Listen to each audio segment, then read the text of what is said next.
May samal. Sight main, dalawang dulo, magkabilang dulo, end to end, no? Tapos yung highest point, o di tatlong reading sa compass.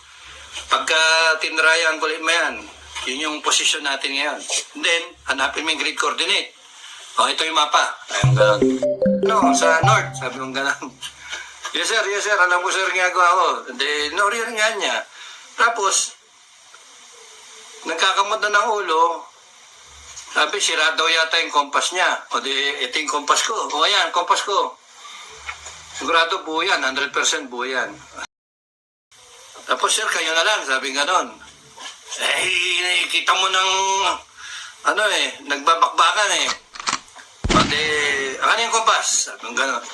Nakahiga ako, miga ako ganyan. Ngayon ka nakakita nung nagbabasa ng kompas, okay ka eh. Tapos nandito yung nararamdaman mo yung tama ng bala doon sa puno eh.